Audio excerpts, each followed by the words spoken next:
का जो आह्वान है उसको आज पूरा किया है मोदी जी के नेतृत्व में भारतीय जनता पार्टी ने। बहनों भाइयों, 3 तलाक की कुप्रथा को समाप्त क्या कांग्रेस कर पाती? कांग्रेस को तो पीड़ा हो रही है कि उत्तराखंड ने समान नागरिक कानून क्यों पास कर दिया, यानी कांग्रेस को पीड़ा हो रही है, जबकि स्वागत किया जाना चाहिए। ये विवाह हो, वरासत हो, नागरिकता का हो, एक समान कानून हर नागरिक के लिए तैयार होना ही चाहिए।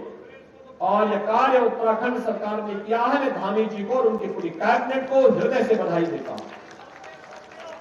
उत्तराखंड में बहुत पहले काम हो जाना चाहिए था, लेकिन कार्य करने के लिए हिम्मत चाहिए। बहनों और भाइयों, देश की आस्था को सम्मान क्या कांग्रेस दे पाती? नहीं दे पाती। अयोध्या को तो इन्होंने विवादित किया था, अयोध्या को विवाद इन्होंने ही खड़ा किया था। और बहनों भाइयों, ये लोग चाहते ही नहीं थे कि अयोध्या की समस्या का समाधान हो। कांग्रेस हमेशा उस विवाद को टालती थी। और एक समय तो ऐसा भी आया था जब कांग्रेस नेतृत्व की सरकार थी, इन्होंने सुप्रीम कोर्ट में एक एफिडेविट दिया था और कहा था कि राम और कृष्ण तो हुए ही नहीं। इससे बड़ी गाली सनातन हिंदू धर्मावलंबियों को दूसरी नहीं हो सकती कि उनके देवी देवताओं को ये कहा जा रहा हो कि हुए ही नहीं।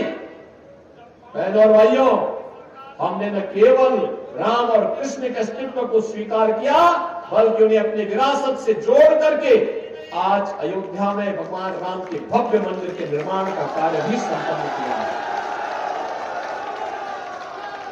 आज आप देखें ना, अयोध्या ऐसे लगता है अयोध्या में आकर के जैसे त्रेता युग साक्षात अयोध्या धाम में आ गया हो, प्रभु राम के समय का समय फिर से जीवित हो गया हो।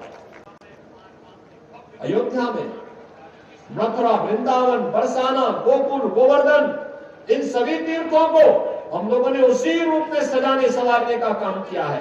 काशी में काशी विश्वनाथ धाम हो या फिर प्रयागराज हो।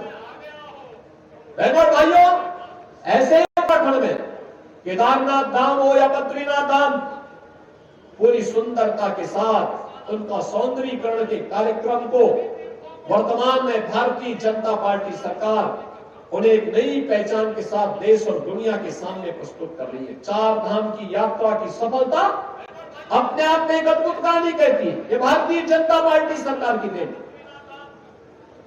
और बहनों और भाइयों, यही नहीं, अन्नदाता किसानों की बात हो, नौजवानों की बात हो, महिलाओं की समृद्धि और उनकी सुरक्षा की बात हो, आज आप देखते होंगे आज कोई संकट नहीं है।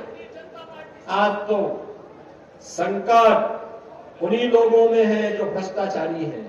आज संकट उन्हीं के लिए है जो दुराचारी है। बेटी और व्यापारी की सुरक्षा के लिए जो खतरा था, संकट उसके लिए है। अब आप देखते होंगे, हम लोगों ने तो एक ही बात कही है यूपी में, भाई देखो, अगर कोई बेटी और व्यापारी की सुरक्षा के लिए खतरा बनेगा तो 2 ही जगह होगी, या तो जेल होगा या जहन्नुम होगा, तीसरी जगह नहीं मिलने वाली। तय कर लो कहां जाना है। और बहनों और भाइयों, आज देखते होंगे दंगा समाप्त। 7 वर्ष में कोई दंगा यूपी में नहीं हुआ है। कर्फ्यू नहीं, कोई कर्फ्यू नहीं, कोई कर्फ्यू नहीं। अब तो कावड़ यात्रा धूम धड़ाके के साथ निकलती है वहां पर, हर हर बम बम के साथ। पहले बमबाजी होती थी 17 के पहले, आज बमबाजी नहीं, हर हर बम बम के उद्घोष के साथ कावड़ यात्री निकलता है। और जब निकल पड़ता है तो एक अद्भुत नजारा देखते हुए बनता है। बहनों और भाइयों, इससे अच्छा हम सुरक्षा भी दे रहे हैं, समृद्धि भी ला रहे हैं, नौजवानों की आजीविका का भी सम्मान किया जा रहा है और देश की आस्था को भी सम्मान दे करके विरासत को आगे बढ़ाने का कार्य हो रहा है। और ये सभी कार्य अगर कोई कर रहा है तो भारतीय जनता पार्टी कर रही है। मोदी जी के नेतृत्व में सभी कार्य देश के अंदर हो रहे हैं और इसीलिए आज हम सब आपके बीच आए हैं। उत्तराखंड प्रधानमंत्री मोदी जी की सर्वोच्च प्राथमिकता में रहा है। बहनों और भाइयों, उत्तर प्रदेश और उत्तराखंड का जो संबंध है उसको कोई अलग नहीं कर सकता। उत्तराखंड से जब नदियों का पानी आता है, उत्तर प्रदेश को उत्तम प्रदेश बनाने में सहायक होता है। बहनों और भाइयों, ये एक दूसरे से पूरी तरह रसे बसे हैं और इसलिए कभी कभी लोगों को एक गफलत होती है कि उत्तर प्रदेश में लोगों को एक गलतफहमी, कुछ लोगों को, कुछ माफिया अपराधियों को होती है कि यहां अपराध करके हम उत्तराखंड भाग जाएंगे। मैं कहता हूं तुम उसको उस लायकी में छोड़ूंगा नहीं कि तुम उस पार जा पाओगे, उस लायक छोड़ूंगा ही नहीं कि देवभूमि को अपवित्र कर सको। और इसलिए बहनों और भाइयों लोग आए हैं, विकास और समृद्धि की नई ऊंचाइयों तक पहुंचाना है। इसके लिए मोदी जी को तीसरा कार्यकाल आवश्यक है, तीसरा कार्यकाल। और यहां पे तो देखिए धामी जी के नेतृत्व में उत्तराखंड में विकास हो रहा है। और भाइयों, ऐसे ही अजय भट्ट जी ने केंद्र में रक्षा राज्य मंत्री के रूप में, पर्यटन विभाग के मंत्री के रूप में विकास की ढेर सारी योजनाएं उत्तराखंड को दी हैं, नैनीताल और उधमपुर को दी है। पूरी अच्छे ढंग से में आगे बढ़ाने के लिए उन्होंने कार्य किया और आज उसी का परिणाम है।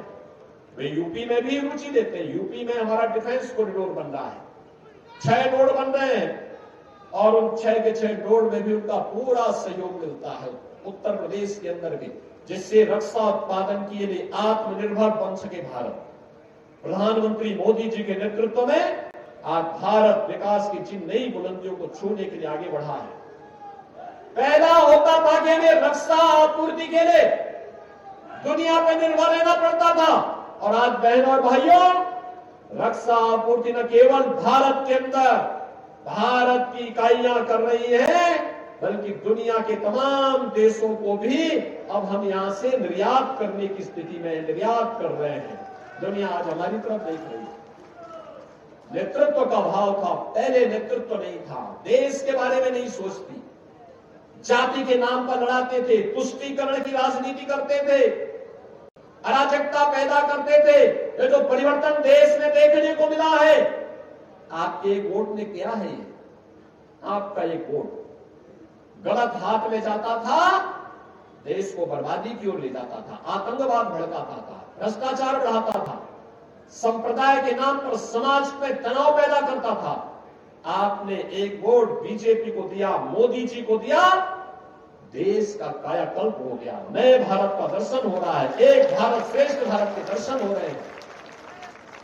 ग्लोबल पावर के रूप में बढ़ते हुए भारत को हम सब देख रहे हैं और हमारी पीढ़ी तो सौभाग्यशाली है, हम ये सब कार्य देख रहे हैं। और इसीलिए आज मुझे हल्द्वानी में आपके बीच में आने का आपने अवसर दिया। मैं जानता हूं कि उत्तराखंड तो हमारा उत्तराखंड तो राष्ट्रवाद के साथ होगा, राष्ट्र धर्म के साथ होगा, जहां भारत की जनता के हित में जो होगा उत्तराखंड वही होगा। और मुझे कोई संदेह नहीं कि आप सब कमल चुनाव चिन्ह के साथ मोदी जी को तीसरी बार कार्यकाल देने के लिए प्रतिबद्ध हो चुके हैं, फिर संकल्पित है। लेकिन एक दायित्व का निर्वहन करने की दृष्टि से आज मुझे आपके बीच में आने का अवसर प्राप्त हुआ है और मैं आपसे अपील करने के लिए आया हूं। बहनों और भाइयों, मोदी जी का तीसरा कार्यकाल पहले 3 वर्ष में भारत को दुनिया की तीसरी बड़ी अर्थव्यवस्था के रूप में स्थापित करने के लिए बड़ा महत्वपूर्ण होगा। नौजवानों की नौकरी और रोजगार के लिए, महिलाओं की समृद्धि के लिए, किसानों की खुशहाली के लिए, व्यापारियों की रखवाली के लिए यह अभियान निरंतर आगे बढ़ना है और उस अभियान को लेकर के आज हम सब आपके बीच में आए हैं। मैं आज के इस अवसर पर आप सबसे अपील करूंगा, पहले ही चरण में 19 अप्रैल को आपके यहां मतदान है। अब कुल 5 दिन आपके पास बचे हैं, प्रचार के लिए 4 दिन बचे हैं और इसी में रामनवमी भी है। शारदीय आपके बसंती नवरात्रि, चैत्र नवरात्रि के आयोजन चल रहे हैं। पर्व और त्योहारों की धूम बची हुई है। इन त्योहारों को भी मनाना है, घर घर जाकर के, अजय भट्ट बन करके, मोदी जी का प्रतिनिधि बन करके, और आश्वस्त करिए कि बाकी चीज की चिंता नहीं करनी है, केवल एक ही बात की चिंता करनी है, 19 अप्रैल को चाहे मौसम कैसा भी हो, एक एक वोट भट्ट जी के चुनाव चिन्ह, कमल चुनाव चिन्ह पर जाना ही है। बस एक एक व्यक्ति को अगर आप तैयार कर लेंगे, भारी बहुमत से विजयी बना करके उत्तराखंड की 5 सीटों पर 5 कमल अगर मोदी जी के गले में हार डाल करके उत्तराखंड दे देगा तो देश तो तैयार बैठा है। पूरा देश, उत्तर दक्षिण पूरा पश्चिम एक ही आवाज है कि फिर एक बार,